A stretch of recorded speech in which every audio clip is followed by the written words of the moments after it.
Good afternoon, folks, and thanks for joining us. Welcome to the MMA Sucka 2022 Year-End Awards. My name is Tim Wheaton, joined as always by Frazer Krohn. Frazer, how you doing today, sir?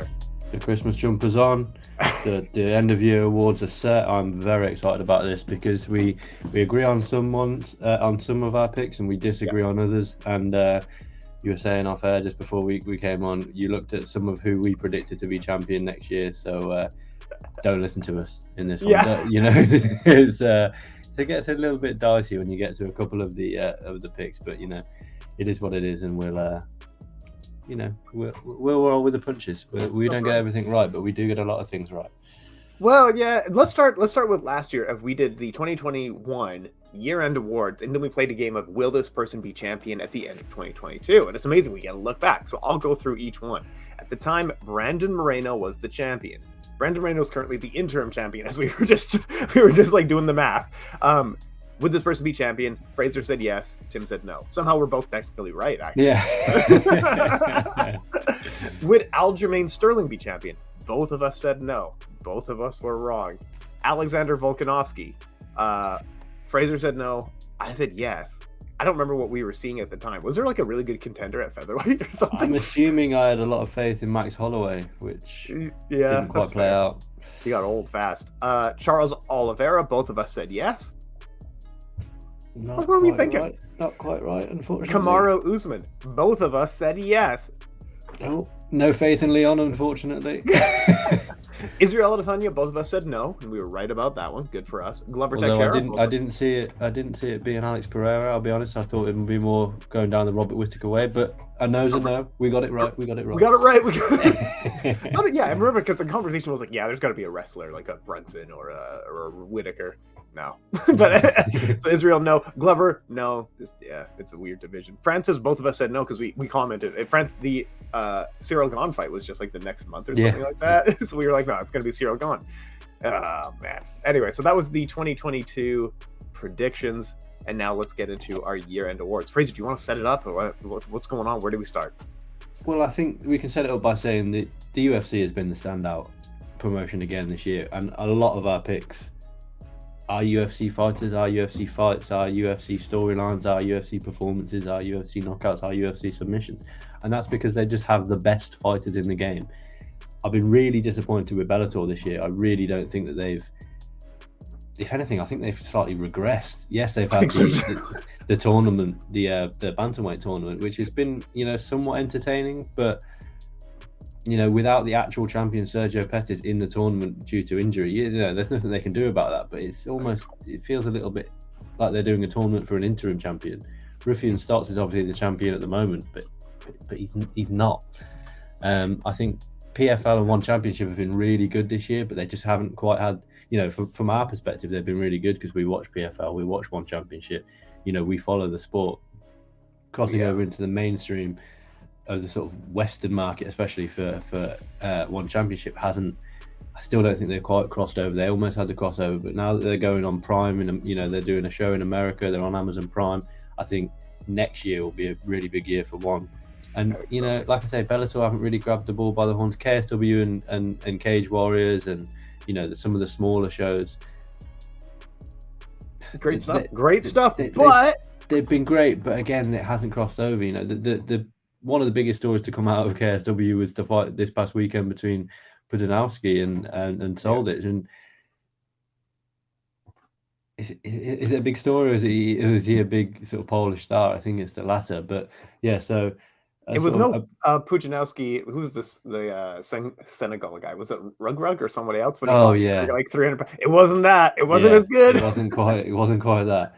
So yeah, a little caveat. Most of our picks are from the UFC. There are some, there are some other ones littered throughout there, but until you sort of compete and have the best fighters in all of the best divisions, unfortunately, most of the fighters, you can't really put a Bellator fighter as male fighter of the year because the competition's not there. PFL is slightly different because divisions they fight so often. There's definitely shouts there, but it's a difficult one for sure. And one way that we do awards, I think both you and I are similar, of like we sit down and think about what happened in the year without looking up anything. And most of the time I'm not thinking when I do that of like what really happened this year with knockouts and submissions. A lot of Bellator and one stuff doesn't come to my mind immediately, whereas a lot of UFC stuff was impressive this year. Exactly. Everything one championship was kickboxing and Muay Thai. Sorry, Yeah. whatever. It's fine. Or mixed Rodtang versus DJ. A bit of everything. What a moment that was! That was fun as hell. But yeah, I think yeah, that's why we're UFC centric. But you know what's our audience? Like we've seen the numbers. We know Exactly. you guys are. Exactly. Anyway, should we jump in male fighter of the year right away? Into it, and this is one that we actually agree on, which is it says, I think it says it all. 2022 male fighter of the year. Go Alexander Volkanovski, and I don't think there can be an awful lot of debate about this one, in my opinion. 2 wins, 2 dominant wins over Holloway and Korean Zombie. And he's already set himself up for a huge battle next year with Islam Makhachev. I think Alexander Volkanovski is the male fighter of the year. I don't think there's any questions. Other male sort of fighters in the UFC, you could say Islam Makhachev, but the level of competition that he fought, no disrespect, but Bobby Green isn't a high level guy. And then obviously he did mastermind the win again over Charles Oliveira, but that's one big win. We Volkanovski's done it twice, and he's already, primed himself for a move up in weight to face Islam Makhachev. I think, Alexander Volkanovski, for me, there can be no debate. He is the male fighter of the year. Well, I'll settle the debate now because I know what's going to come up. Is that the other one that people are really hot on is Alex Pereira. He had 3 wins this year, and if you just look at name versus name, I would still pick Volkanovski. But I think the most important part is not the names on the resume, but it's how these guys won the fight. Alexander Volkanovski was putting on MMA masterclasses against veterans and people like Max Holloway. He's won in 2022. And it is a little bit, I will admit, a culmination of years of effort that I also really like about what's going on with Alexander Volkanovski. Whereas maybe, Alex Pereira had a really good 1 year and maybe that's it for him. But Alexander Volkanovski has had a great career and it really culminated in 2022. But I will also admit, I think the 2022 Alexander Volkanovski is one of those mythical fighters that we will talk about from years to come. Of like, you should really see a 2010 Kane, a 2011 John Jones, a 2015 Conor, and a 2022 Volkanovski, because it is unreal how good he was over quality competition in that year. Like, this guy fought, 9 rounds of MMA and was barely touched in that entire time. Exactly. And the way that he dominated Korean Zombie, the fact that it wasn't, the TKO wasn't it wasn't like a one-shot sort of TKO where Zombie could, it was an accumulation of rounds upon rounds upon rounds of beating, where realistically he should have been pulled out before he was. And I think it was Herb Dean saved him from a worse beating. And then what he did against Max Holloway was just, nobody expected that. People expect it to be a close fight like the first, like the second, and he just rubber stamped that rivalry between the two. I am the better fighter at the moment. If this fight would have happened 5 years ago, maybe you would have beaten me. But at this moment in time, I am the best featherweight on the planet, and there can be no questions. Absolutely surreal of how dominant, how impressive he was this year. He also made weight at UFC 280. He was ready to step in for a lightweight title fight. How much more gangster do you need to be? And now, like you said, he is going to be fighting in Perth against the lightweight champion for the lightweight title. This is it. This is how mythical fighters are born. This is the stuff that we talk about, right? And if he does go on to lose in Perth against Islam Makhachev, does his stock go down? Absolutely not. No. He dared to be great by going up a weight class to face one of the most dominant fighters in that weight class. Yeah. And he can come straight back down and dominate the featherweight division. It's like we said, that for me, there's no questions. I'll give an honourable mention to Brendan Loughnane, 4-0 in PFL this year, three decisions and a finish obviously in the finals.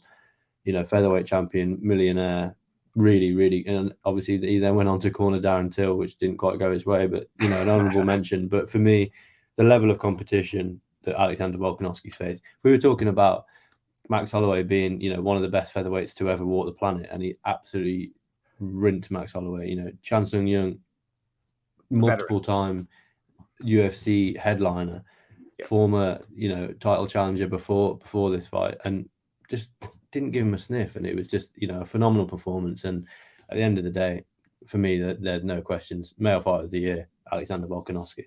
Absolutely. No, who are some of the other honorable mentions? We talked a little bit about Alex Pereira, Brendan Loughnane. I think Leon Edwards again is a fair shout. If someone voted for him, I wouldn't argue that much with it. You know what I mean? Yeah, for Who sure. else do you have And there? I think Aljamain Sterling as well. I think he Yeah. 2-0, two title fight. But unfortunately for Aljo, he got in my opinion, not a controversial decision against Petian. And then, he dominated and battered TJ Dillashaw, and then Dillashaw pulled out the shoulder injury card. So it's difficult to give him the sort of the crown, as it were. But for me, like I say, Alexander Volkanovski, no doubts in my mind. The level of competition and the way that he did it, he can outsplit decisions against these guys. He's 50-45 in Max Holloway. He's battering Korean Zombie for 3.5, 4 rounds before the ref jumps in. It's a different level. And I think what's really rubber stamped it for me is that he set up that fight in Perth next year already. Yep. He could easily sit out and wait for, obviously on the same, I believe it's the same card as Yair Rodriguez and Josh Emmett. He could sit out for the winner of that. That could have headlined a fight night, and then he could have sit out. No, he's going up to challenge them on the same card, knowing that if he wins that, maybe he'll come back down. He doesn't struggle to make featherweight. No. Maybe he'll come back down, defend his title against one of them, and then go back up if he wins and defend the title again. The kind of person Volkanovski is, and I'm really excited for that fight in February. And we could very well be looking at a carbon copy of the fight of the year for next year as well. Yep. There is no doubt that Alexander Volkanovski could reasonably be the fighter of the year for 2023, male fighter of the year for 2023. But we'll have to wait and see how next year plays out. No, it's witnessing history. Like this is how great fighters are built, and he will, depending on how 2023 goes, we will be arguing of where he sits in the GOAT rankings.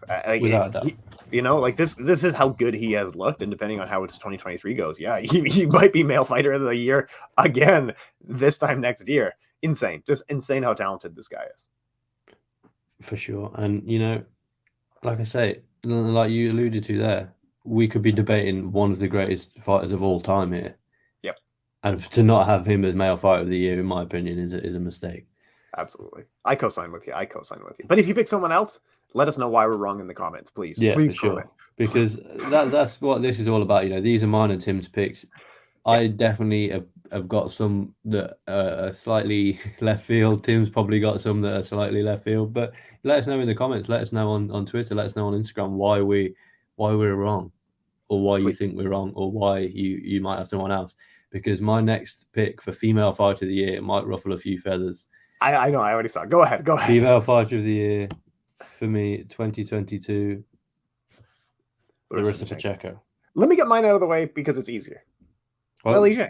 Weili Zhang is an honorable mention for me, but clearly Weili Zhang had some amazing wins this year over two either former champion or current champion. Both were won dominantly via finish. It was also a little bit of a comeback, coming off 2 losses to Rose Namajunas, and then she went on a 2-fight win streak and captured the title. It's a great pick, great shout. I think it's an easy choice. But go ahead with Larissa Pacheco. Yeah, I mean, just going back to Weili Zhang, I she's down as my honorable mention. She was my pick until she wasn't. A spinning back fist over a former champion, Joanna, who prior to that had never really, she was caught against Rose but she went through that war with Weili Zhang and managed to not get knocked down, not get knocked out, and then within a round and a half was finished. Weili Zhang showed massive transformation in the game to become a wrestler, and she's got 2 finishes over a former champion and the current champion. She's recaptured the bout coming off 2 losses. Yep. But Larissa Pacheco, 3 first-round KOs, and then goes on to pull off one of the biggest upsets of the year against Kayla Harrison, who, let's be honest, no one was giving Larissa Pacheco a sniff against Kayla Harrison that 3rd time round. She'd been dominated for 2 fights. For 50 minutes, she'd been dominated 10 rounds. Everybody thought unless she gets it done 1st or 2nd round by knockout, Kayla's going to dominate. And she pulled off a pretty one-sided, decisive victory against Kayla Harrison. And for me, 3 first, yes, the level of competition is questionable, but you can only beat what's in front of you. 3 first-round KOs followed by a pretty one-sided, pretty decisive unanimous decision victory over Kayla Harrison, a girl that you've lost to twice, a girl that you've had to come back from, two losses. Larissa Pacheco for me is the female fighter of the year.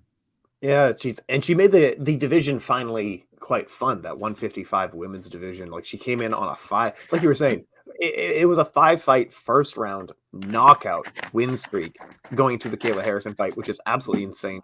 And then she gets the decision win over someone that we were like, she's in the women's GOAT discussion.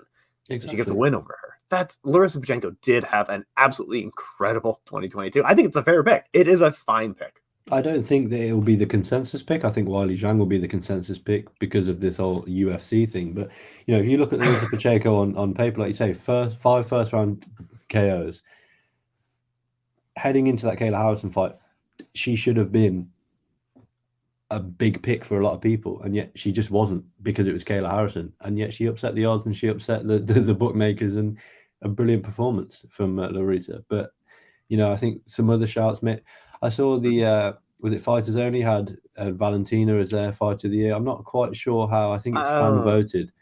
Man, she had one win in 22, and it was an undecisive win. It was not a nice win. Yeah, no, you can tell these are popularity contests when you have stuff like that happening, because this is just stupid. I think the consensus pick will be Weili Zhang. I don't think Larissa Pacheco is a bad pick. I think these two women were the standouts. Amanda Nunes, I think. She went 1-0 in 2022, and it's a dominant performance. But to only go 1-0 when you are competing in two different weight classes, for me, is a little bit disappointing. To be a one of the fighters of the year, I think you have to at least fight twice, if not, strength of schedule, especially for the PFL guys. These guys, if they got to the final, fight 4 times. Rob Wilkinson should be in the question for male fighter of the year as well. 4-0, 4 finishes. But, again, the level of competition probably doesn't put him in there. But, I'm not sure if you can be classed as fighter of the year off the back of a single performance, in my opinion. I co-sign with you. But Valentina is just, these people are delusional. Valentina is a talented fighter. Her fans are weird as hell. Yeah, for sure. And, is she female fighter of the year 2023, like we said with Volkanovski? I don't think Pacheco will get it because, it's PFL is PFL. Who knows? She might go on a 4-fight first-round KO finish streak this year. Weili Zhang is more likely to be the 2023 fight of the year out of the two ladies that we've got on the screen now. She'll probably defend the strawweight bout and then possibly go up to challenge Valentina. But in the same breath, Valentina could become the 2023 fight of the year. She's trending towards Manon Fiorot to be her next defense, obviously with Erin Blanchfield and Talia Santos now scheduled. For me, she needs to fight Fiorot. That could even be the co-main event in London in March for the title, and then she needs to fight at least, maybe July or August, and then possibly again in December. She's usually very active and very dominant. She had a bit of a year off to maybe, tighten up some of the holes that we saw in the Talia Santos fight, and we could be looking either Weili Zhang or Valentina for the 2023 female fighter of the year. Yeah, because they've all been calling each other out. The 3 female champions have all kind of been saying, let's do a super fight. Weili Zhang wants to go up. Valentina wants to go up and challenge Amanda again. If someone has the opportunity of those 3 weight classes to defend against a contender and then fight a super fight against a fellow champion, that's amazing. That makes the sport so much fun. Let's do it. That's kind of why we're alluding to Alexander Volkanovski. He's got 2 title defenses and he's already... Right, I'm having the first fight next year in February. It's not like he's putting it off till April or May. Second month in, second pay-per-view of the year, bang, super fight. Yeah. Why not? That's the kind of attitude we need. Absolutely. Oh, I just want to see him mix it up in there. Oh, so much. If you're not excited enough, we'll now go on to talk about fight of the year. Let's do fight it. of the year, UFC fight of the year, pretty much. Let's be honest, it's UFC fight of the year. I had Burns versus Chimaev. You've gone for Glover Teixeira versus Yuri Prochazka. Not a bad pick either way. These are fine picks. These are great. Go ahead with yours. Without a doubt, Burns Chimaev. I think for me, I was siding towards Teixeira Prochazka. 5 rounds, absolute war, back and forth, pulls off the finish. Pretty, out of the blue. If you'd picked Yuri Pachka by 5th round submission, I think you would have won a fair amount of money. But for me, Yeah. Chimaev versus Burns, we saw Chimaev just run through absolutely everyone. It's the first time we've ever seen Chimaev tested and actually in trouble. He was rocked in that fight. He couldn't get the takedown when he wanted it. And it was a great fight. And it was a close fight. And I'd watch a rematch of that just like I'd watch a rematch of Teixeira versus Prochazka. I think, the fight after Chimaev versus Burns should have been a bigger fight for Chimaev rather than what would have been Nate Diaz and turned out to be Kevin Holland. But, Chimaev's going to Chimaev on the scales, unfortunately. And for me, it was both men were tired, both men were bloody, both men were battered, both men rocked each other. Their submission attempts, for me, Burns versus Chimaev. If it was a 5-round fight, it may not have been my pick of the year, but because it was just 15 minutes of action, that's why I've picked it for 5 of the year. Yeah, it had huge shifts. It had the crowd roaring. It had blood. It just had everything going on. Like both guys, I think, tried the ground a couple of times, but just neither of them could keep the other man there. So they just ended up brawling on the feet. It was cool stuff. But yeah, Glover Teixeira versus Yuri Prochazka, just like you were saying, like barely needs any introduction. Just huge momentum shifts back and forth. It was a 5-round war with good stakes on the line. And at that weight class, you just never get a fight like this. So it was very memorable. One of my favorite fights, one of those fights that I would go back and watch a bunch more times. It was just, and two sweethearts too, just two nice boys. Exactly. And I'm gutted that, obviously last week we didn't get to see the rematch because of Yuri's injury. But from what I've read this week, that he thinks he'll be back within 4 months. Man, take your time. Take your time. Don't. With something as complex as a shoulder injury, we don't want to see him rush back. But if we're in the same breath, if Glover pulls off the upset again, it technically is an upset. He's the underdog against Jamal Hill, and then book that rematch. Like you said, I would go back and watch that first fight. Yeah. Many more times, and I doubt that the rematch would be anything different. Even if it's not for the bout, I can see these two guys fighting again because that was a really fun fight, and the crowd helped. I think it was in Singapore or Shanghai, from what I remember. And Great fight, great crowd, and this proves why we should continue to move further away from the apex. Absolutely. That crowd added to that fight. If that fight was in the apex, exactly carbon copy of the fight, exactly the same fight, but with a smaller crowd, I don't think it would have banged the way that it did. But I'm so glad that we had a live crowd there. And Burns Chimaev, same thing. That was in out of one of the arenas in Florida, and it was just a roaring crowd, a bloodthirsty audience. Exactly. And the 2 honorable mentions that I've got, well, 3 including the Jury versus Glover fight, that was top of my honorable mentions list because, like I say, I went back and forth as to which fight to actually pick. But I also had Dustin versus Chandler. Of course, great fight. I mean, that was just it wasn't an MMA fight. That was just a fight, That was, it is what it is. That was just a scrap between two guys that didn't care. And again, in front of a crowd. And my second pick was Petr Yan versus Sean O'Malley. I thought that was a really good fight. It's probably because of the decision, probably not talked about enough as to how good a fight it was. Both men were rocked. I think both men, showed excellent wrestling exchanges. O'Malley showed a huge step up in competition and showed that he can hang with Petr Yan. Petr Yan, showed that he's got a mad chin on him because let's be honest, Sean O'Malley hits hard and Petr Yan just sort of took those on the chin. But again, in front of a crowd. We're trending in the direction of a bit of a theme here. These fights need to happen in front of crowds, but But yeah, O'Malley, Yan, I think we're lost in the story of the decision. It's a banger of a fight. It's just a great fight. You know what I mean? I think people are missing that part. But let me throw a couple more back at you here because I got to. And the only Apex one that I really liked was Saruki and Gamrot. Great fight. Just those huge scrambles going back and forth on that one. That was a banger. And then, of course, in front of an audience again, Onama versus Landwehr. Just freaking ridiculous. That fight was so silly. It was amazing. It was just like, right. I don't care about my cardio. I hope you don't care about your cardio. We're just going to meet. Yeah. I'm probably not going to put my hands up for that long. I'm just going to swing. If you swing and hit me, I'll swing back and hit you. I'll rock you. You can rock me. I think that one really goes under the radar because of the sort of no disrespect, but for the name value, you look at Burns and Chimaev. Chimaev's a big star. Glover Teixeira and Jiri Prochazka, that was for the belt. These guys they were on the main card. I think it might have even been the co-main event, that fight.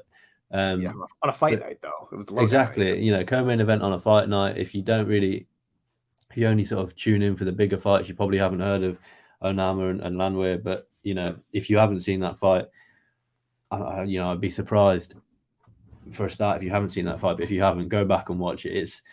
It's fun for as long as it lasts. Let's just say that. So good fights of the year. It was good stuff. Let's move on to the next one. Knockout of the year, ladies and gentlemen, and this is one that we of course co-sign on. Of course. Leon Edwards over Kamaru Usman. Come on. The exact same knockout, 2 angles of the exact same knockout on the photos that we've done, and each of them are as savage as the next. Unreal. It was 5 a.m, and I thought, did I just fall back asleep? Like, is this real? Is this happening? Did I see that right? I the same night I'd been at the PFL in London. Yeah. Got back, had an early train. Thought, right, I'll just catch the Leon Edwards fight on watch it on the train back. First thing I did in the morning, so I'd gone to the PFL. I'd come back. I'd watched the end of the Anthony Joshua versus Usyk 2 fight. Oh yeah. Went to sleep. I woke up. I thought, you know what? I'll watch the main event and then I'll watch it watch the rest of the fights back. First round happens. Oh, right. Now we're talking. We're gonna have the first guy to ever take Kamaru Usman down. Leon Edwards. This is exactly what we thought. Let's go. Second round, third round, fourth round. Shit. Right. We've overcooked it. Kamaru Usman is a lot better than we thought. No disrespect to Edwards, but his takedown defense is not as good as we thought. Mm-hmm. His ground game isn't as good as we thought. And then that final round, he was, still pretty much being dominated in that final round. Mm-hmm. Bang, pound for pound, headshot, dead. I did a huge article breaking down the knockout itself, from the feints to the body kicks to the leg kicks to the fake jab. In the shot that you've got under next to the photo of you can see where Usman's hands are. That is not a position to defend a head kick. Mm-hmm. Leon Edwards has pulled it out of the fire. The whole storyline around it, the rematch, Leon Edwards, his coach saying, stop feeling sorry for yourself. Phenomenal knockout. Is it the most flashy knockout of the year we've seen? No. But it's the fact that we've never seen Kamaru Usman knocked out before. We've never, Leon Edwards is known pretty much as a point fighter. Let's be honest, he doesn't have an awful lot of finishes on his record. Yep. And to do that in the final minute of the fight, to capture the belt, to defeat the pound for pound king, to overthrow one of the longest winning streaks in the UFC today. Phenomenal knockout. And for me, maybe there's a bit of British bias in there, but there can be no other knockouts of the year. Leon Edwards over Kamaru Usman. The stakes make it so much better because I think Kamaru was there was several records he was going for of longest. He was about to tie Anderson Silva's win streak. He was going to tie, I forget whose title streak he was about to tie. He was pound for pound number 1. We were really talking about this guy's in the GOAT talks at this point. And then Leon Edwards knocks him out in the 5th round in elevation in Colorado or whatever it was. So both guys are struggling for air, not the cloth from which he is cut. I will never forget that moment in MMA history. That is one of the greatest moments in the sport's history. In a rematch, I'm still picking Leon, but and I think it was very fun in the week leading up to it because it is nice when the sport actually feels like a blockbuster event, and that one felt like it. Both you and I wrote counter argument articles against each other. It was just this felt like a real event, and then it paid off in the end. It was exciting. It was big. We're still talking about a year on. Oh, unreal. I'm not even willing to look at the honorable mentions. No, all of them are wrong. This is not good of the year. Honorable mentions, Chandler over Ferguson. Well, that's good, but Ferguson had just been brutalized by Gaethje. He's on a big losing streak. He wins the first round. He gets, let's be honest, no disrespect to Michael Chandler, but if he throws that kick 100 times, he probably lands 5 of them. Yeah. He landed it and it knocked Ferguson out. Molly McCann's spinning back elbow against Louina Carolina. Again, really good, but you've got to think about the level of competition. Kamaru Usman is the pound for pound best fighter in the UFC. He's a multiple time welterweight champion. He's not on the slide as far as his career is concerned. We've never seen him really rocked. I think we saw him rocked once against Colby, and then we saw him rocked once against Gilbert Burns. You know, Chandler lost the first round to Ferguson, but it wasn't as dominant as how Leon Edwards was losing that fight. Molly McCann, you know, watching the replay back, you can kind of see a load of hips in that clinch and go for the spinning back elbow and land it. And, you know, it's a phenomenal knockout. Yes, but the stakes just are not as high. Stakes make the difference. It's the fact that we've never seen Usman rocked. We've never seen Usman show a tendency to be, you know, available for the high kick for an opponent. Yeah. Leon Edwards rocked him dead. And by head kick, it wasn't just like a flurry of strikes or something like that. It wasn't an outpoint. Head kick. Now the other knockouts I do like, obviously Pereira, that was a great one, and Tuivasa getting knocked out by Cyril Gane. That one's, if you pick that one, you're in boy. That's a good one. That should be in fight of the year. That was a really good back and forth fight as well. But I think the ones that we had in fight of the year are, you know, slightly better fights. But yeah, honorable mentions. You can honorably mention all the knockouts in the UFC and in Bellator, in ONE, in KSW, in PFL, in whatever. You're wrong. No knockout is as good as Leon Edwards' single strike. It wasn't a flirt, like you say. It wasn't a flurry. He hadn't hurt him with the hands and then landed the high kick, and it wasn't a TKO. This was a knockout. You know, it was. We can compare it to this weekend. Alex Caceres kicking Julian Erosa, but then he had to finish it off with strikes. Yeah. No need for any follow-up strikes from this. Leon Edwards separated Kamaru Usman from consciousness, captured the belt, and I'm so excited for the trilogy as and when it happens. And the Alex Caceres one was a good example of here's what it looks like when it's not very tight, but it's essentially the same move. Exactly. Leon Edwards, that move was tight. That was just like, bam. It was just like looked like a flick because of how fast it was. He didn't need to wind up. He didn't need to do a bunch of other stuff. It's just a flick. Alex Caceres kind of did it, but it looked floppy. You know, he had his arms out and stuff like that. And that's fine. It still landed. But you can see like this is just like the looser version. But yeah, it was unreal. It was so good, right? Exactly. And the fact that we then saw footage of him drilling that kick before the fight. I don't want to hear any other knockout of the year contenders because you know, like we said, let us know in the comments what your ones are. If they're not Leon Edwards over Kamaru Usman, not interested. You know, I agree with you. Major cosign with you there. I'm glad we picked that one so we didn't have to argue about it. But yeah, let's move on to the next one. Submission of the year for me, slightly more difficult. This one, I've gone Tom Aspinall over Volkov. Fine, I picked UFC London. No, that's a fair pick. At 1X, I picked Angela Lee submitting Stamp Fairtex. I mean, I don't think anyone else is going to pick that for submission of the year, and I get it. But it was sitting here, I just thought, what do I remember from this year? My favorite submission was this one. It was the last time I felt an emotion, and then it was a good submission as well. The story in the fight, Stamp Fairtex was dropping her. Stamp has never grappled a day in her life and was still escaping submissions. Angela Lee got the sub. It's fun as hell. Super fun fight. Anyway, Tom Aspinall probably is a better pick. Yeah, for sure. I mean, it's one of those where we haven't had like a mighty whiz bar this year. Where it's clearly, okay, that is the submission of the year, maybe one of the best submissions we've ever seen. Yeah. We haven't seen flying triangles. We haven't seen flying armbars. We haven't seen crazy, last second submissions.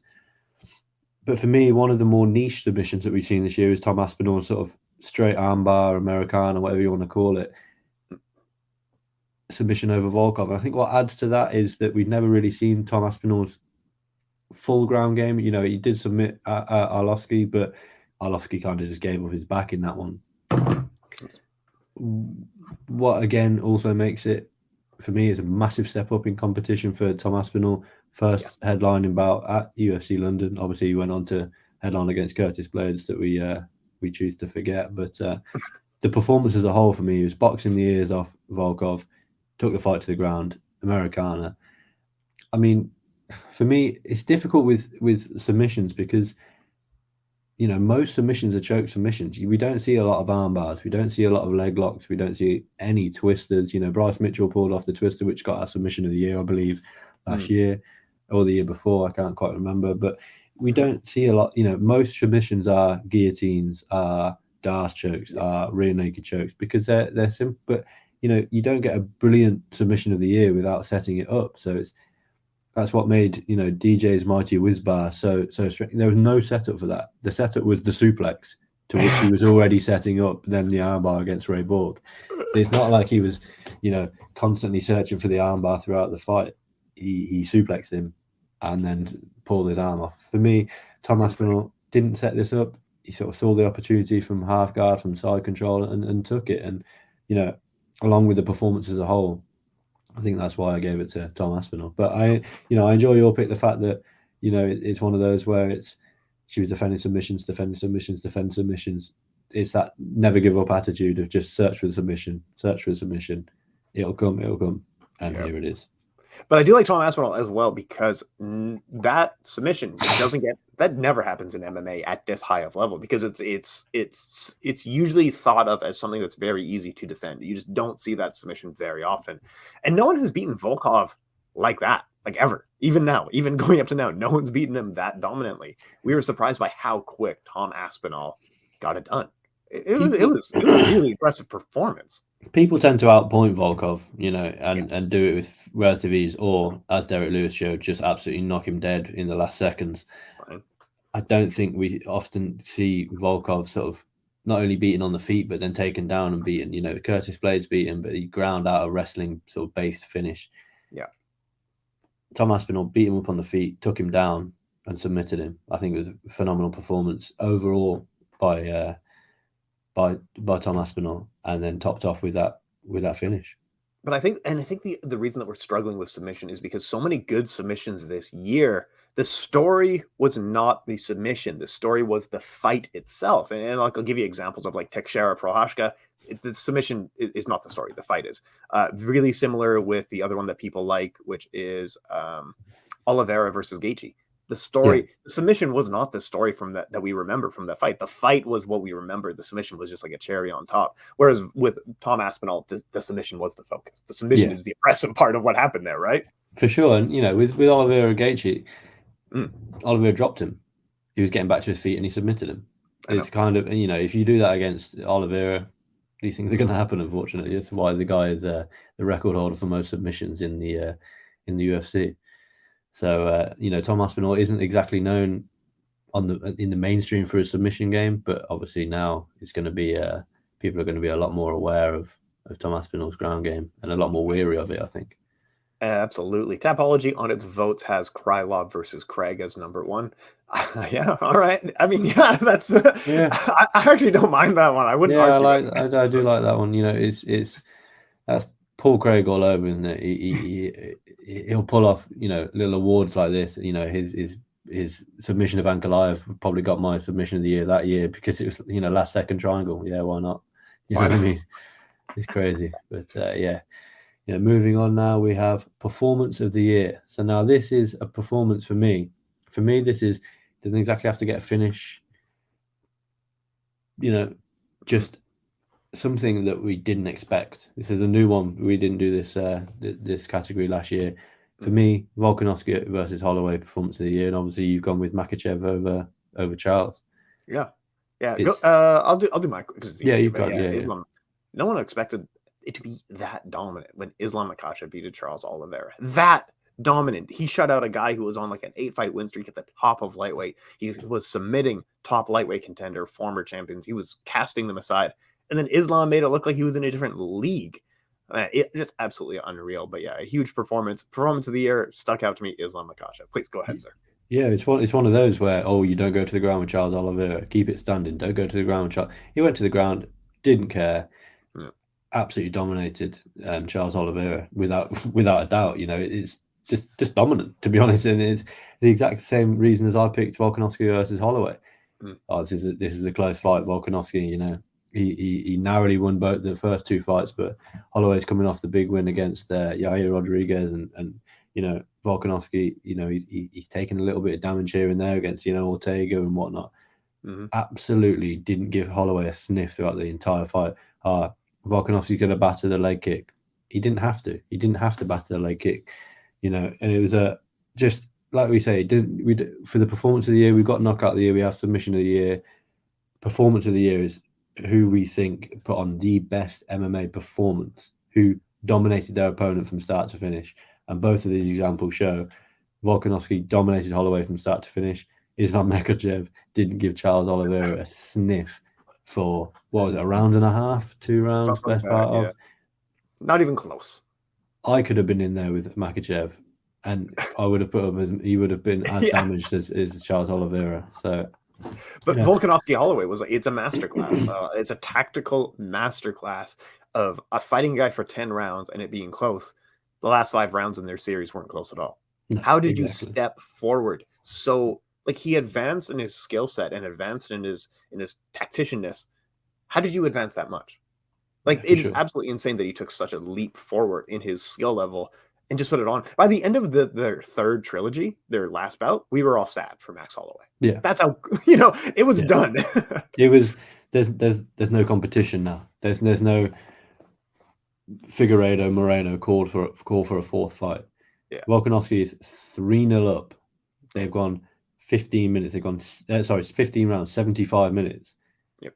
Of which Volkanovski has won considerably more. And the longer the trilogy went into the third fight, into the 5th round of the third fight, into the last 5 minutes of the third fight, Volkanovski has just proven now, at this moment in time, he is the better fighter. There's no questions. No one can dispute that now. No one's calling for a fourth fight because that third fight just wasn't close. And it's like Islam Makhachev versus Charles Oliveira. We're not exactly calling for a rematch, and we weren't straight away after because it was so one-sided. And it's similar for me. Honourable mentions, Whittaker over Vettori, absolute dominant performance. Ngannou versus Gane, because we got, was it the best heavyweight fight we've ever seen? Absolutely not. But we saw something fresh, something new out of Ngannou that we didn't expect. And then, of course, Nunes over Pena in the rematch. Yeah. That, again, like these two, is why we're not asking for a rematch, a third fight, or another fight straight after. Volkanovski dominated Holloway. Islam Makhachev dominated Charles Oliveira. And Amanda Nunes battered Juliana Pena. Yes. Having been finished in the fight previously, she battered Juliana Pena, knocked her down 200 times, didn't give her a sniff as far as the takedowns are concerned, brutalized her legs, brutalized her body, and I've got no interest in a rematch, which I think we said on the show straight after that fight. There's no interest in a rematch because it was so one-sided. Yeah, performance. Yeah, absolutely. But it's not one of those things where we're talking to new fans about what fights do I need to watch. Volkanovski Holloway is one that you need to watch. Amanda Nunes, Juliana Pena was good because of the story. It was not a close fight. It just, watching it again, like it was fine enough, but I'm not going to watch it a second time. Kind of thing. Yeah, unless you really dislike Juliana Pena, you're not going to watch that second fight again. So moving on, we have upset of the year. And now these are 2 fights that we've already spoken about as well today. So we'll just briefly touch on these. I've gone for Pacheco over Harrison. You've gone for Leon Edwards over Kamaru Usman. I'll just quickly touch on mine. 0-2 in the series against 0-2 in the rivalry, against Harrison. Harrison undefeated. I think she was 14 or 15-0 at the time. Finished all but 3 of her fights, I believe. It's never actually finished. Larissa Pacheco. Pacheco coming in on a, like you alluded to earlier, 5-fight first round KO run. Didn't get the KO in the first round. Right. Okay. Harrison's about to take over. And Pacheco just didn't let her. She leveled up considerably. She defeated one of the pound for pound best women's fighters out there. And I think, for me, as far as the odds are concerned, that's probably one of the upsets of the year. Well, what's nice about the Pacheco Harrison is that Leon Edwards versus Kamaru Usman, there was people picking Leon Edwards, like myself included. I was picking Leon Edwards going in. Nobody was picking Pacheco. You know what I mean? Like, it was still unbelievable. It's one of those things where you think you read it wrong, or like, did I really see that fight? Because no one gave Larissa Pacheco a chance in that fight, and that's what makes it such a big upset. But yeah, Leon Edwards versus Kamaru Usman, I'm just never going to forget for the rest of my life. It was without a doubt, and major moment. Especially, it becomes even bigger an upset after you watch the fight until the 5th round. Yeah. He wins the first round. Okay, he's blown his load in the first round. He's gassed out. He's got nothing left in the 2nd, 3rd, and 4th. And for most of the oh my God, what has just happened? Yeah. Do you know what I mean? It's one of those where not only is it a big upset anyway, but it's a big upset. The more of the fight that you watch, the bigger upset it sort of becomes. I saw, I think, on one website, and I was just looking because there hasn't been an awful lot of standout massive upsets. We saw Israel Adesanya losing to Alex Pereira maybe can go down as an upset again, taking into account how the fight was going itself. I think Pereira was a betting favorite going in, though. For sure. And I'm sure the in-fight odds swung that on its head because Israel Adesanya was, like he often does, was cruising to a victory. He was hurting it, especially after the end of that first round when he wobbled Pereira badly. Yeah. And Pereira pulls off. Maybe not the upset, but, And another upset I considered was Carla Esparza versus Rose Namajunas 2. I saw that one on the. I don't want to talk about that fight. That fight doesn't exist in my head, so I couldn't have put that for upset of the year. But this UFC.com rag, whoever publishes on UFC.com, like what is this news website I've never heard of before? But yeah, they had Esparza versus Esparza versus Namajunas 2 as the upset of the year. Upset of the year. Maybe it's just the fans were upset that fight happened. That's maybe where they're coming from. But you have upset everybody this year by putting on the worst fight I've ever seen. So, but yeah, upset of the year. Carla Esparza, Rose Namajunas for upsetting the fans, upsetting the fan base, upsetting Dana, upsetting everybody who put themselves through 25 minutes of absolute shite. There wasn't a huge ton of upsets other than like a few that we were talking about. Kai Kara-France versus Askar Askarov is one that people were talking about, but there wasn't a ton this year. Like last year we had Sergio Pettis knocking out Kyoji Horiguchi, and then we had Juliana Pena, Amanda Nunes in a row. So those were insane. But this year, I don't think there was anything. Larissa Pacheco might be the biggest betting upset. Betting underdog, perhaps. I know we obviously had one year we had Shayna Dobson defeating Agapova in the second round, but again, unfortunately, they're just not big enough names to warrant a huge upset. And even the Askar Askarov Kai Kara-France one, it was a close fight. I think it was a split decision. And if you watch that fight back, you could easily give it to Askarov. If you watch the fight back, you could easily give it to Kai Kara-France. So it's not. It's not the worst decision in the world that we've ever seen. It's not even a big upset. I would argue. For sure. Anyway. So we'll move on now to comeback of the year. Yeah, go ahead. I love yours. Schnell was just losing the fight. Yeah, he'd been dropped. He appeared to be out of it on not 1, not 2, not 7, not 12, not 15 occasions, and then. I can't. It's almost like I can't recall the sequence to them getting. I mean, look at that picture alone tells you all you need to know. Both men He's bloody. Surprised. Matt Schnell just does the damn thing. He was out of that fight. He lost that fight. The crowd thought he'd lost that fight. His coaches probably thought he'd lost that fight. And then he just pulls out the submission from.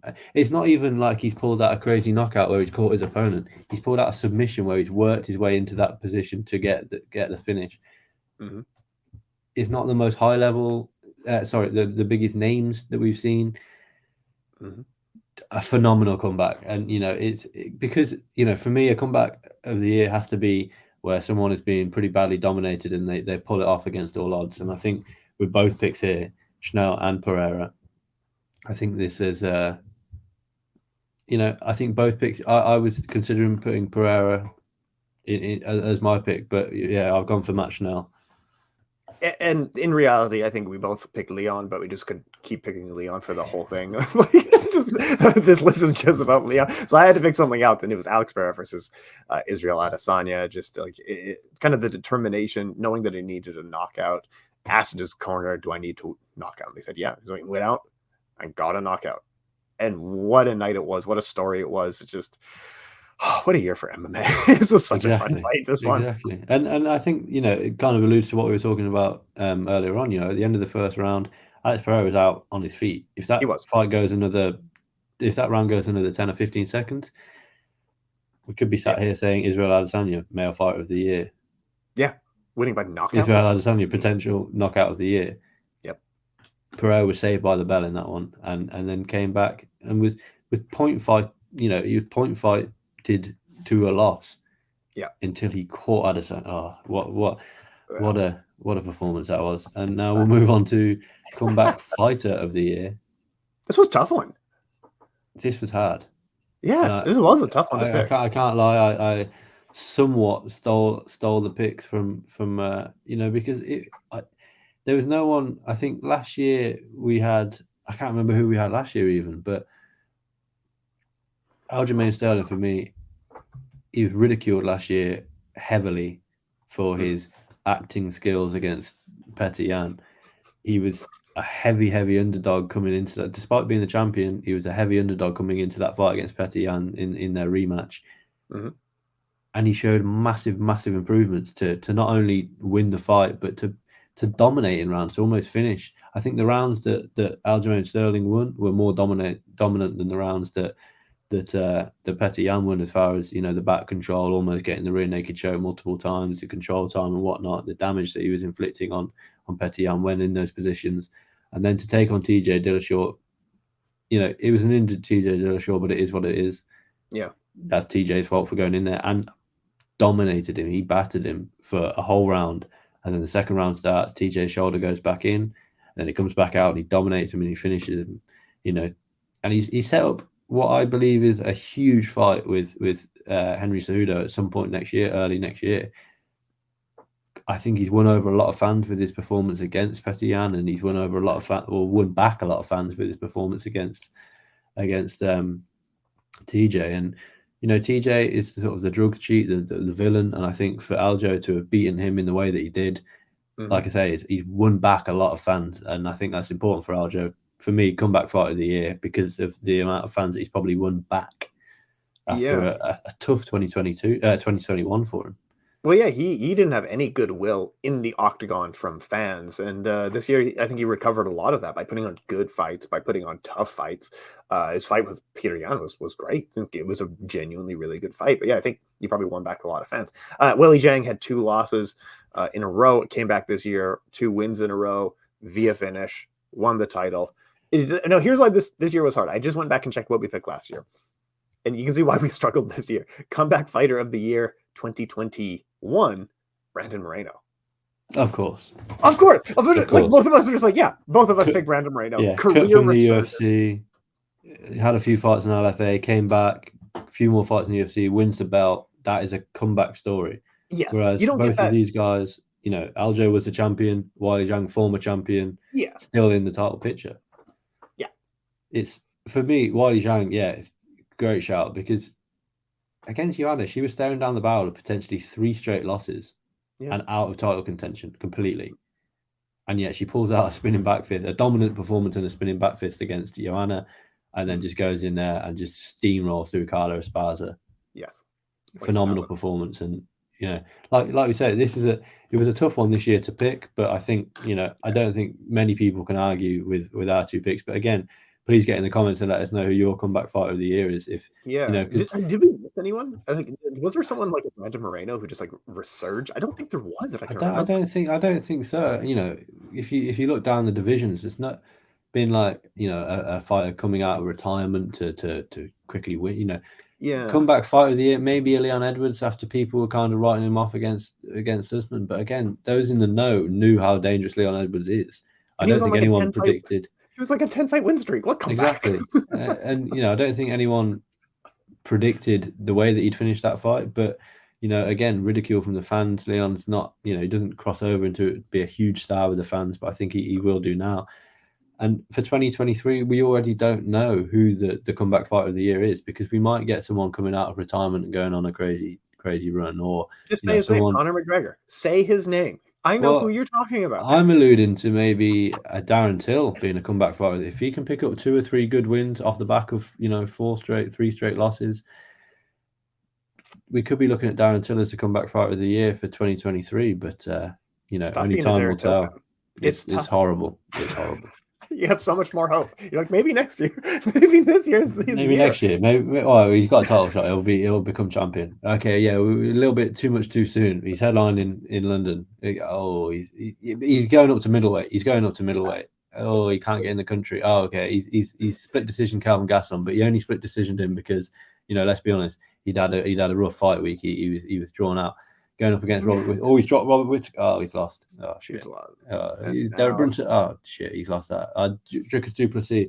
Awful first round, but Du Plessis burnt himself out now. Second round's down Till's round. Third round, let's go. What? Oh. And now you're doing the same thing. You're like, 2023 might be his year. It's going to be his year. He's read my article. He knows the three things that he needs to do: see a sports psychologist, work on his takedown defense. I can't even remember the third thing that I told. I said, move back down to welterweight. So, down 2023, down till year. You heard it here first. But I do want next year, 2023, comeback fighter of the year. There is so many good fighters that come to mind of like you said, Kelvin Gastelum, Darren Till, like Connor, even Masvidal. Like there's so many fighters who could really make it their year and make it a memorable year and have a career resurgence. Tai Tuivasa. Like there's so many who have an opportunity to do something great next year. But yeah, we're sitting here looking at two champions because like no one really like capped. Amanda Nunes was one of those, but like we knew she was better than exactly. Pena. I think that Pena thing, if that fight plays out, the first fight plays out 10 times, I think Nunes probably beats it 9 times and Pena pulled off that one. Yeah. That's why it's not, that's why it was the upset of the year. There's a reason for that. And, comeback fight of the year, I think you need to really have been in a rough place, especially with the fans, and then transition back into a better place with the fans. For Weili Zhang, I think the sort of trash talk from Rose didn't do any favors. But then she transitioned now, and she's back to being a well-loved star, especially when she's picking up Francis Ngannou in the PI. We love her. She's all of our favorites. And we'll move on now to breakout fight of the year. Now I've got a controversial one. I don't remember this. Alex Pereira. Okay, go on. Make your case. Hear me out. 2022 starts January the 1st, 2022. Alex Pereira. 1-0 in the UFC. Yeah, okay. Phenomenal performance, don't get me wrong. Flying knee, knockout of Michaelis. 1-0 in the UFC. He's called out Israel Adesanya. Everyone's thinking, oh, come on, mate. Like, come on. 1-0 in the UFC. Let's earn your stripes. Puts on an absolutely phenomenal fight with Bruno Silva. Okay, you're 2-0 in the UFC, but now you've gone to decision once. Does your kickboxing power transition over to MMA? You're fighting Sean Strickland. Well, Sean Strickland, he's a walk forward guy who's not going to look to take you down. And for some reason, the hands of Sean Strickland were down by his sides. Left hook Larry comes in and just absolutely kills Sean Strickland.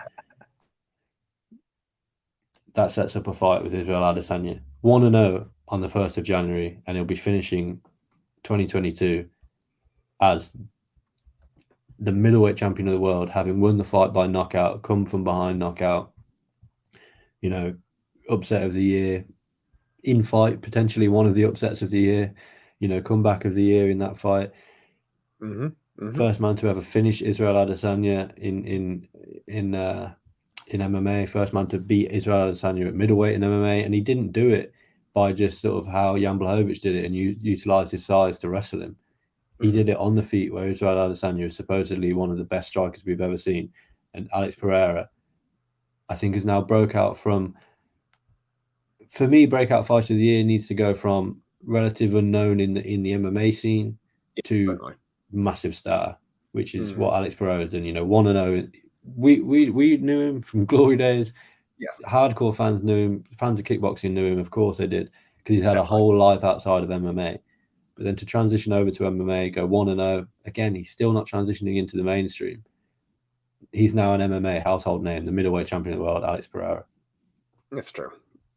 His name is just you can use the stone head emoji on forums and people know who we're talking about because he's that big of a name now. Like some of them, I think on social media, my most liked stuff this year was from Alex Pereira, getting a bunch of Instagram followers. But maybe it's the category that we're just like, what is this for? Of like, this isn't quite prospect of the year. This is breakout star of the year. So it's someone who, like you said, went from relative unknown to massively successful. Anyway, I'll list off a few. But Shavkat Rakhmonov, I think, was a good one. He got 2 wins this year. But I think, again, he was pretty well known even in 2021. We knew who Shavkat was. Yeah, for sure. Yeah. Raul Rosas Jr., I would say maybe he's actually a better pick for 2023. We all know who he is. 18 years old is an insane story. And of course, Muhammad Bakayev, 22 years old, 3 wins in the UFC this year. He's certainly not a mega star, but compared to a lot of UFC fighters, he is a star at this point. He is a hardcores know his name. But yeah, Alex Pereira, yeah, fine. Yeah, he went from 1-0 to champion. That's middleweight. It's exactly. a ridiculous division. Kind of thing we have with Cody Garbrandt, from unranked to world champion in a year when he beat Dominic Cruz. Yeah.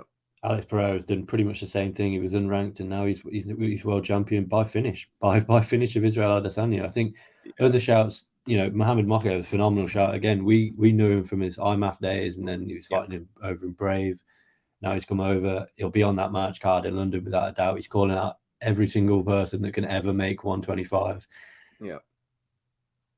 I think other shouts have to go to Paddy Pimblett, breakout star. He's 1-0 in the UFC before. Excuse me, before 2022, fought twice in London, and then of course fought. Let's be honest, really, in the main event, the people's main event at UFC 282, more eyes were on him than were on the main event. Let's be honest, he didn't win that fight, but we've already gone through that. But 3-0 in the UFC in 2022. For me, he's now had as many fights as Alex Pereira in the UFC. He's nowhere near the top 15. Alex Pereira is ranked. Same with Mohamed Mokaev. I'm pretty sure Mokaev's ranked now. Alex Pereira isn't. And for me, Erin Blanchfield's also got to be in with a shout for breakout star of the year. She 2-0, 2 finishes over respected girls in JJ Alderich and Molly McCann, and has set up a fight now with Talia Santos in February, which, I mean, that is not an easy fight for Erin Blanchfield. Many think that Talia Santos is the flyweight champion, that she beat Valentina, but Erin Blanchfield, like I say, 2 wins. JJ Alderich, guillotine choke in the second round. Molly McCann, that dominant performance in New York in the first round, and she's still only 23, so she could be a breakout fighter, prospect of the year, female fighter of the year. She could get submission of the year for the next 10 years to come, and she'd still only be 33. So Erin Blanchfield is certainly like we say, this isn't prospect of the year, but she's certainly one to watch for 2023. Well, that Talia Santos is a tough one, because Talia Santos went from narrowly losing to a pound-for-pound top Valentina Shevchenko to possibly losing to Erin Blanchfield. She's probably going to be the biggest loser of that fight. Sucks for her. Erin Blanchfield is a gamer. She's a world Brazilian jiu-jitsu competitor and all that stuff. I think Talia Santos might not get out of this one. It's a tough fight for Santos, and obviously it was only announced yesterday, and it is announced as a 3-round fight. Many thought it might be the main event. I have a feeling, just looking at the card now, that it's a February 18th, so we've only got the best part of less than 2 months, and there's no main event fighters on that card. Outside of Talia Santos and Erin Blanchfield, we've got Jim Miller versus Gabriel Benitez. For me, is the only fight that could maybe headline that card, and that is not a headliner. So, like we say, they've signed for a three rounder. I could see that being a 5-rounder main event. I wouldn't be surprised at all. What event is this one? Which one's this? It's February 18th, fight night card. Oh, it's a fight night. Yeah, it might end up being Erin Blanchfield in the main event then, if it's a fight night card. Yeah. And why not? I think she's 4-0 in the UFC or 3-0 in the UFC now. Beat Macy Barber, beat JJ Alderich, beat Molly McCann. Now she's taking on Talia Santos. This is a big push for her, but she might be female fighter of the year 2023. She could win a championship, because I am that. She is that skilled. Yes, without a doubt. Yeah. Without a doubt. Moving forward, event of the year. No bad picks here. There was a lot of good ones. Slightly controversial for me. UFC 279. Okay, okay. Obviously, Fight Night, Volkov versus Aspinall. The UFC Fight Night in London in March was obviously the best one. I don't know what you're on about here with UFC 279, but please go ahead. From a media perspective, I think UFC 279 was event of the year. The fight week fights, backstage at the weigh-ins, the return of Nate Diaz, pretty much going up for a lamb to the slaughter. And then on the Friday, Chimaev butchering his weight cut. Well, it's not even a weight cut. He didn't even try an attempt to make weight. 4 or 5 o'clock on the day of weigh-ins. Do we even have a pay-per-view card? Because Ferguson is not fighting Chimaev, regardless of the weight. He's not fighting him. Kevin Holland, I'll fight anyone. I don't care. He fights. He steps in to fight Chimaev. Yeah, it's a one-sided fight. Li Jingliang and D-Rod, Daniel Rodriguez, they end up being matched up. Diaz versus Ferguson in the main event at welterweight. they end up getting matched up. And it's not a bad fight, Diaz Ferguson. It is what it is. Two guys were way past their prime. That But it's well Diaz no matched. longer in the UFC. But Yeah. for me, event of the year, as far as from a media perspective, from a covering the sport perspective, from a storylines perspective, everything that went around that week, crazy week. But yeah, my honourable mention, UFC London 1 in March. Of course. There seemed to be about 40 finishes in the fights. We had, the breakout performances of, Molly McCann and Paddy Pimblett, Tom Aspinall, Mohamed Mokaev, I think, debuted in that one. And so, yeah. the PFL finals as well, I thought was a really good event. We had plenty of huge names. There's not many nights where 6 millionaires are all crowned on the same evening. Yeah. We obviously had Dakota Ditchever, making a US debut for PFL. Really, really fun night of fights for PFL. But yeah, for covering the sport, for ease of writing stories and ease of headlines, UFC 279, there wasn't a day that went by that wasn't just headline, fight, headline, backstage fight, backstage brawl, miss weight, change of fight, this fight, that fight, the other. And, I hope that we don't get another event like this year, but it wouldn't be the end of the world if we did. No, I can definitely see that of just we had content every 2 hours so we could write a new story of the lead up and everything after the fight as well, of just where is Hamzat going to be. Kevin Holland apparently has retired. Tony Ferguson is still in the UFC, but now he's at welterweight. There was just there's so many weird stories coming retired. Up. Nate retired, but who Everyone's knows? feeling bad for Li Jingliang because he didn't get to wear his suit, and then he didn't. And the suit was so funny. He picked up a rough loss to D-Rod. It was a crazy fight week, and it is what it is. But that was a fun one from a media perspective. It's a fun one to cover. It was non-stop stories. No, I can see that. That's a good one. But let's go forward. So we've got 2 left now. Gym of the year. We've both gone for. It's okay. If you need to go, you got to go. No, apologies. It's all right. AKA, more specifically, Khabib Nurmagomedov. He has had a phenomenal year as a coach. He's just been, he masterminded Islam's win against Charles Oliveira, which obviously you put as performance of the year. Mm-hmm. Really good. Really, really, really, solid. And we can't say that we saw it coming, to be honest. Khabib going from such a dominant fighter to such a really well-rounded coach. And whether it's AKA or sort of Eagle Fight Team, whichever one you want to call it, for me, Gym of the Year goes to wherever Khabib Nurmagomedov is coaching. Yeah, it's extremely impressive. I think it's funny, of Gym of the Year, both years in a row has been extremely obvious as to who deserved to win. But yeah, Khabib Nurmagomedov, just the amount of fighters. Essentially, we've seen the Dagestani take over this year.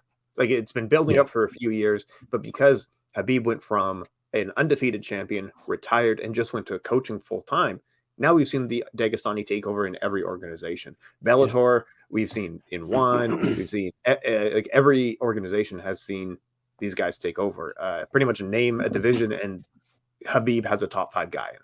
You know what I mean? Sure. I was trying to find the list. I swear I had a list not that long ago.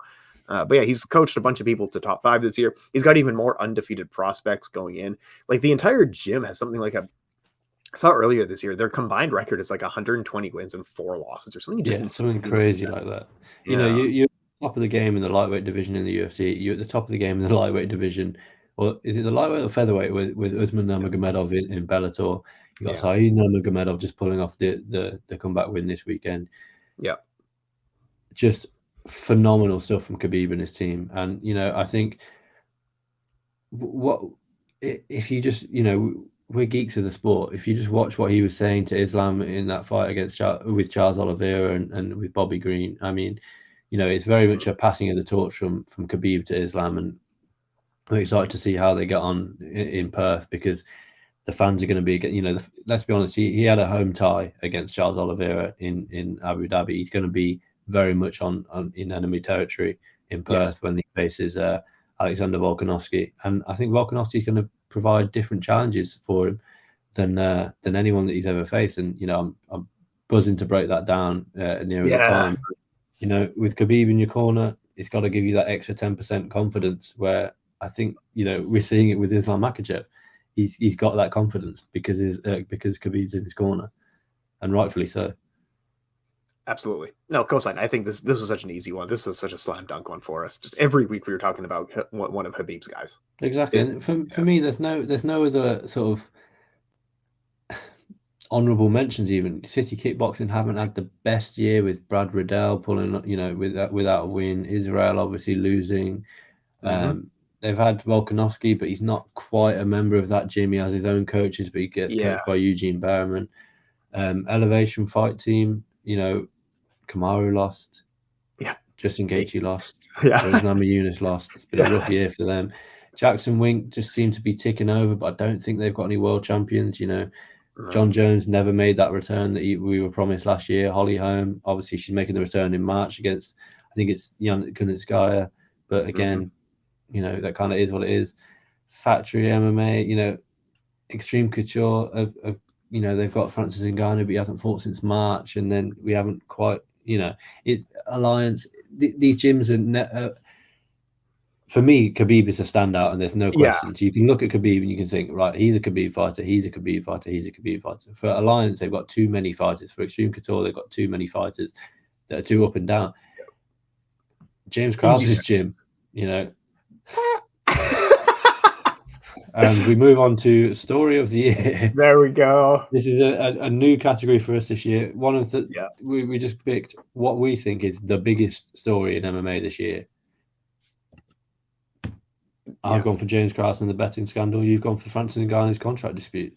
Yeah, I think Francis Ngannou contract disputes. I'll quickly tick off on this one because I think James Krause might be we're not done with James Krause stories yet. But Francis Ngannou, because it started early in 2020, and it was also reflective of all the discussions that we've had about how UFC treats their fighters, both respectfully and in pay. It's reflective of those items, and we haven't resolved it at this point. It's been close to a year since he fought Cyril Gane now, and we're still in contract disputes. And of course, he was in the ring with Tyson Fury, talking about getting paid there, all this dumb stuff that was going on. So I think it's just reflective of so many other things going on in the sport. Whereas James Krause is just such you know what? This is the UFC pretty much made this of this was they're so ubiquitous with gambling that this was bound to happen eventually. Yeah, for sure. And I completely agree that the Ngannou story is a huge story, but again, that's one that's ticking away in the background that we don't really get to see in the sort of mainstream. I've also realized that I spelled Krause's name wrong. We should add an E to the end of that, but it is what it is. It's Christmas. We were thinking of somebody else. Yeah, James Krauseness. But that's right. One too many eggnogs at 11 o'clock in the morning. But it is what it is. But for me, I haven't covered this story, and I'm not sure if you have, because I simply don't know enough about it. I've listened to hundreds of hours of podcasting on it. Ariel's covered it really well. The guys over at Fight Disciples have covered it really well on their podcast. Luke Thomas and Brian Campbell at Morning Combat have covered it in there. And I still don't quite understand how James Krause thought he'd get away with it. Yeah. I almost don't want to cover the story because I don't want to get it wrong, and I don't want to be misquoted, and I don't want to do all this. But yeah, for if you haven't heard of it, I don't know where you've been, but just going quickly, James Krause I think he was probably a very well respected coach in the game. Yep. He had some big fights. He had Megan Anderson, Brandon Moreno, real issue. Yeah. And as you see in the picture, Derek Minner amongst others. Former UFC fighter, competed on Tough, I think twice, steps in at late notice to fight anyone, transitioning over into the sort of more coaching side of MMA. Is it Glory MMA is his team? I think the team's disbanded now, but yes. He also was running a Discord and a podcast called was it the 1% podcast or the 3% or something like that? It was essentially a picks-based podcast, which there's nothing wrong with. Dan Hardy does it with his girlfriend Veronica Machado. Yep. Every product we do picks on MMA Sucka, we do picks on this show. Yep. Everybody does picks. Because that's what people want to hear, what they want to listen to. They want to know. They want a little bit of a. By no means am I saying we're experts, but they want a little bit of expert insight. Mm-hmm. With that being said, we watch hours and hours of the sport. And it takes up a huge part of our lives, but that's a story for another day. But James Krause is an expert. He's been in there. He trains these guys. Ahead of the Darek Minner fight, he was facing, off the top of my head, I can't remember the guy's name, but Yeah. he'd never got a finish in the UFC, especially not a first round finish. The betting line hours before the fight dropped considerably in favor of Darek Minner's opponent getting a first round TKO or KO finish. Biggest movement in history, apparently. And what happened? Darek Minner lost by first round finish. And it's so what the scandal is I think what people are alluding to, and you know, forgive me if I'm wrong, is that James Krause obviously knew that his man had an injury going into the fight, allegedly, or his man threw the fight in favor of the betting odds, in favor of being finished in the first round. Because if you watch the first kick he throws, he kind of suffers a bit of what appears to be a knee injury. He then throws the exact same kick again and almost just collapses back on the floor. Similar to what Tom Aspinall did against Curtis Blades, kicked the leg and the knee blows out. But Darek Minner was able to throw that twice. Aspinall couldn't put any weight on that leg. He just collapsed on it. Mm-hmm. I think what people are alluding to is either James Krause knew about that injury, shouldn't have sent his fighter in. He knew about that injury and put a lot of money on his opponent, or, you know, inform people to put money on his opponent because of the injury, or that Darek Minner maybe was sort of in on it with James Krause saying, look, you put money on this fight and I'll lose it in the first round. I don't want to say that because that's not proven. Darek Minner has been cut from the UFC. James Krause has been banned from the UFC, and any fighters cannot use James Krause as a coach for any upcoming UFC bouts, which is a huge issue for Brandon Moreno, who goes into the Figueiredo 5 fight. I don't know, 7, 8, 9 fights. I feel like they fought without his preferred head coach. It's He's also like led to career redemption coach as well. Exactly. It's also led to plenty of commissions banning betting on UFC and MMA. I think that's beginning to, you know, they're beginning to open up a little bit again now. But this is a huge story, and you know, as you alluded to, it's nowhere near over. We're only in the infancy of this story. Dana White saying these people are going to go to prison. Who knows what's going to happen? But this is a massive story, and for me, it's the story of the year. Yeah. I don't think it's got quite as much traction as because it's quite a difficult thing. It's not quite to understand, to get your head around. It's not quite resolved yet. It's nowhere near being resolved, and it only happened within the past couple of months. So a huge story, and one that we'll see develop right into January, into next year. And I think it has affected the UFC at large, because amongst their pillars is definitely gambling. Like, there was $500 million in sponsorship around the UFC just for gambling. And if you've ever gone to a fighter's Instagram, they're doing gambling picks for various gambling websites. This is such a pillar of the entire sport. And now you have commissions outright banning UFC outright banning UFC betting for this. This is a big one, because it brings so much of the sport into question. And there's a lot that we don't know. If you've ever, the reason that we don't cover the story is because it just seems like we're missing a couple of aspects at this point. And reportedly, I think it's one of the U.S. Law agencies has confiscated all of the James Krause, like, cell phones and computers and stuff like that. Like, there's stuff that we don't know at this point, and it's still developing. Sure. But it's not done yet. But anyway, other big stories of the year, I think UFC 279. What was the other one I just forgot about? I had one just a second ago. What was the other big story of this year? Oh, Cain Velasquez, of course. Cain Velasquez, yeah, which He's is out, I guess. You know, is again, it's one of those where we don't almost want to comment because we don't want to be siding on the one side or the other. I think the majority of the world are on Cain Velasquez's side, as am I. Yeah. Thank God that he's now out, and he's wrestling. He's professional wrestling again, which is nice. Which is with the ankle monitor on as well. Is it? I haven't seen that. It's brilliant. I think other huge stories. Khamzat missing weight by that much, and essentially ruining that card. TJ's shoulder was a big story, but none of them like the two that we listed here. These are the stories of the year. Or McGregor being knocked out and then breaking his leg. You know, that was in 2021. Was it?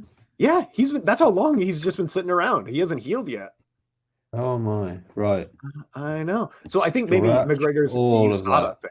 Remember the McGregor USADA thing of like, hey, he screwed up, but he's like, It's in 2021. My God, he has I been know. sat on the sidelines for the hottest of seconds. Over a But year and a half out again. the McGregor thing was fans had pointed out, or media had pointed out, that he hasn't been tested by USADA, and he basically came out and said it was like, yeah, well, I'm recovering a broken leg, so I can do some muscle recovery drugs. And then he deleted the tweet, realizing like, oh yeah, you're not supposed to admit it, dude. You're not supposed to say what we're all thinking. And the guy is huge at the moment. Let's just say that. And whether we'll see him return at lightweight, for me, I'm not so sure. I don't know either. I don't know. He's actually, I don't really know. He's massive at the moment. He's talking about middleweight. He doesn't even have a size advantage above welterweight. Like he would be normal. He'd be a normal sized lightweight. Yeah. Welterweight, he's undersized. Middleweight, get out. Come on. Exactly. Can you imagine him going up against Alex Pereira if Alex Pereira cuts weight and they make? Come on. Let's do it. Yeah. Let's do it. Let's go for it. All right. What were the other two? We had a couple more that we wanted to talk off this year. Yeah, we were just going to go for sort of prospects or ones to watch out for in 2023, which I think, we've spoken about a lot. I'll just throw Dakota Ditchover's name in there. She's 2-0 in the PFL. Yeah. And, the PFL are putting a lot of stock in Dakota Ditchover. She's kind of a friend of the show now. She's been on the show twice ahead of both of her PFL bouts, and we'll try and get an interview with her, early next year, just to see, how training's going, how, post New York kind of relax, as it were, with Dakota. I think you've got to keep an eye on people like Paddy Pimblett. You've got to keep an eye on people like Ian Gary, who didn't quite, I don't think, have the 2022 that he predicted that he might have. And someone else we've already alluded to as well, Erin Blanchfield, I think is set for a huge 2023. Yeah, I think those are good picks. I think those are really good picks. It just builds off what I was already talking about. Muhammad Makayev, he's insane that he's 22 years old. Shavkat Rakhmonov, I know that he's ranked right now, but it's insane that he's still undefeated, and he could continue an undefeated streak potentially into a title shot. If Paddy Pimblett is on your watch list, it is safe to remove him at this point. That ship is not sailing at all. And I think did Bo Nicol sign with the UFC now?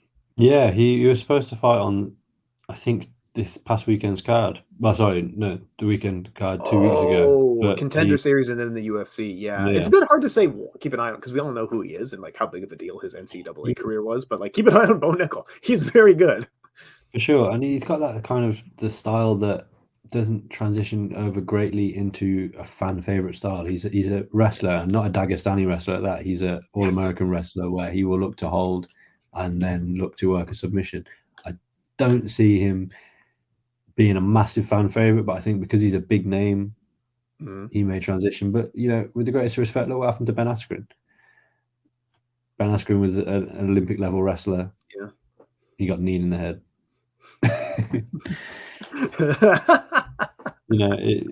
Let's hope the same doesn't happen for Bo Nicol, but it's reasonable to suggest that it could happen to Bo Nicol. We don't know at this point. I'm looking at recent signings by the UFC. Alex Pereira is still listed as a recent signing for the middleweight. There you go. He's still considered like one. Jack Della Magdalena. I think we've talked about him a ton of times on this show. I feel like his name, like everyone in MMA covers Jack Della Magdalena, just because of like how skilled he is, how big of a deal he is. I think he's going to be the boogeyman in the division at welterweight. No one's going to want to face him because he's a tough fight for anyone. He's just knocked out Danny Roberts. Mm-hmm. He's unranked. I imagine he's still unranked. So it's it's there's no real gain to fighting him, and he's a tough fight for anyone at 170. So I think he's going to have a big year, but I think he might have a tougher year than we maybe expect. Absolutely. I'll give you two more. Of course, my boy Manel Cape just been on the fence for so long. If he can get a good year together, I'll be happy, but it might be his year. And David Onama from Uganda originally. I know he's on a one-fight losing streak right now in an absolute war, but David Onama, I don't think his record reflects his skills. I think he's a little bit better than that. But I think it's going to be his year in 2023. And if I'm wrong, I'm wrong. That's fine. Yeah, exactly. And, we'll go on to just quickly, we'll have let's just do 3 things that we think we'll see in MMA in 2023. I think we'll see less super fights, unfortunately, because the divisions are getting slightly deeper. Yep. Alexander Volkanovski realistically doesn't have to go up to challenge Islam Makhachev because he hasn't fought Yair Rodriguez, he hasn't fought Josh Emmett. Both of those guys could give him tough tests. Yeah. Islam Makhachev has got plenty of contenders. Leon Edwards, plenty of contenders. Alex Pereira now, plenty of contenders beneath him. Yep. The light heavyweight division's a mess, so we'll edge over that. And then, heavyweight, at the end of the day, I think we'll see less super fights this year as far as the champion going up to face a champion, because their own division, each division now is fairly deep with contenders. Even down as far as bantamweight, you've got Cejudo coming back, you've got Petr Yan still on the outside, Corey Sandhagen still on the outside coming off a win, Sean O'Malley coming off multiple wins. So I think we'll see less super fights. I think we'll see more legends of the game retire, unfortunately. Shogun, who we know Shogun's hanging up the gloves, regardless of win, lose or draw. Next time out, he's hanging up the gloves, which is going to be, I don't want to say devastating because he's had a phenomenal career, but it is going to be devastating in a way. And I think we'll see, I've got an article coming out later this week of people we saw retire in 2022. Massive names on there: Frankie Edgar, Jose Aldo, Joanna Jędrzejczyk, Luke Rockhold. These are all former multiple-time champions. Jose Aldo, Joanna Jędrzejczyk, Frankie Edgar, multiple-time champions. Luke Rockhold, one of the most Marmite figures in MMA. You either love him or you hate him, but he retired. Zabit retired. Uriah Hall retired. So that article will be up on the site next in the next few days. And finally, I hope in 2023 we'll see the death of the women's featherweight division. It doesn't exist. Get out of here! No, it doesn't exist. It doesn't exist. I either want to see the death of the division, where we just scrap it, or I want to see it heavily invested in. I think we'll see the death of it. I don't see it being invested in. It's shit. According to Wikipedia, there's 8 women in that division. 8 total. 8 total, of which I could probably name you outside of the champion. Let me see here. 2. Norma Dumont. Yep, correct. Jermaine Durandamy, maybe, but she's definitely a 135er. According to this, she's not even. Yeah, she's listed as bantamweight. She's not. I mean, Holly Holm goes up to 145 when she can be bothered. So a bunch of bantamweights. Macy Chierson, again, a 145er. Leah Letson. Exactly. Yep. We cover the sport. We watch hours and hours of the sport, and I couldn't name 5 featherweight. One of the featherweights, Aspen Ladd, has now pissed off and gone to the PFL because she can get more money and she can fight at featherweight and not be sort of judged by everyone. Fair play. Yeah. Get rid of the division. Fuck it off in 2023. I love that. 3 things I'll give you. I actually think judging has reached a point where people like John Anik are not towing the company line anymore. People are openly talking.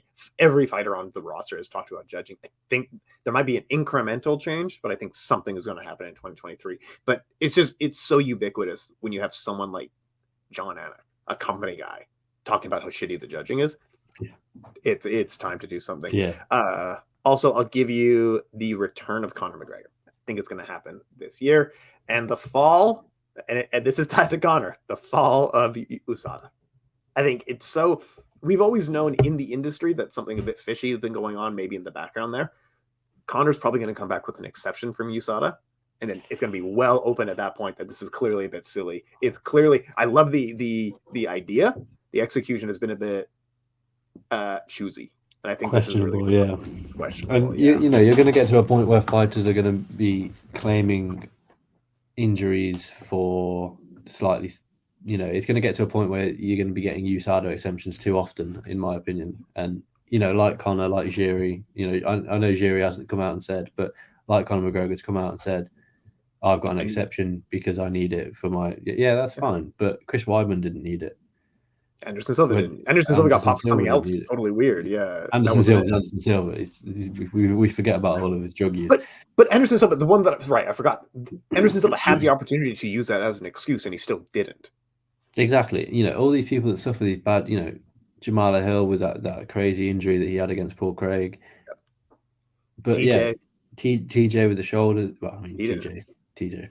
TJ does what he wants with drugs. But yeah, I think the best example is Chris Weidman didn't get a USADA exception to our knowledge, as Conor McGregor did. Yeah, they're not carbon copies of each other, but the fact remains that if it shouldn't be a one rule. It should be one rule for all, not just one rule for Conor McGregor. But that's the UFC, unfortunately.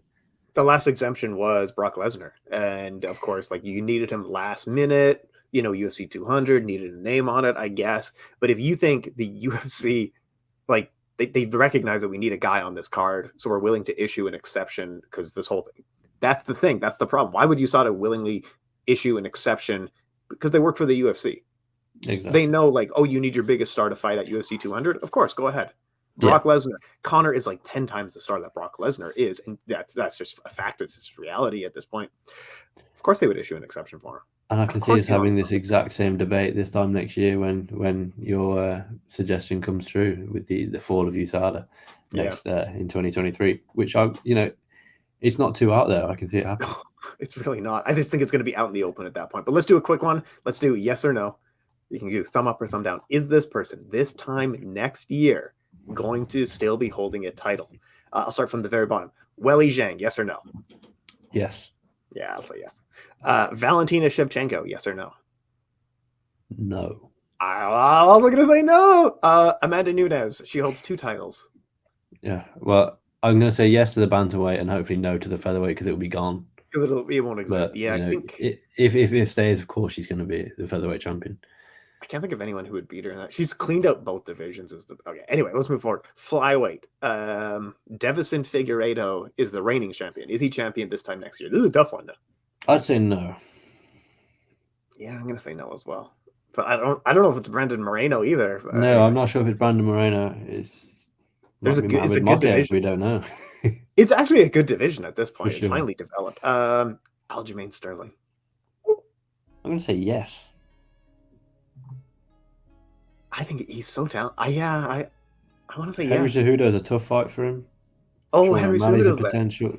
Screw it. I'm going to say no. I'm going to disagree. I'll stick with yes, but I'm not I'm sure. also thinking no. Alexander Volkanovski? Yes. Yes. Unless the only reason he wouldn't be champion is if he voluntarily relinquishes the belt, in my opinion. And he might. Islam Makhachev? No. Yeah, I'm going to say no as well. Leon Edwards?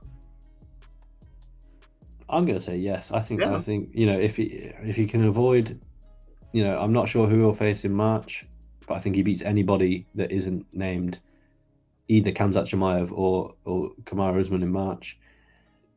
And I'm not sure if he fights again after that. Who knows? We'll see. He fought once a year without a title. with a title, his schedule's going to be slow. It's a week. Like both of you and I think he's going to fight once, and it's going to be like some stupid Jorge Masvidal or something dumb like that, right? Rebook the Belal Muhammad fight. I'm keen for that. Belal's shown quite a lot of improvement since their first fight, and obviously so has Leon. What a bad division. Holy, cut the women's featherweight and men's welterweight. I know it's developing. It's getting there. Alex Pereira. No.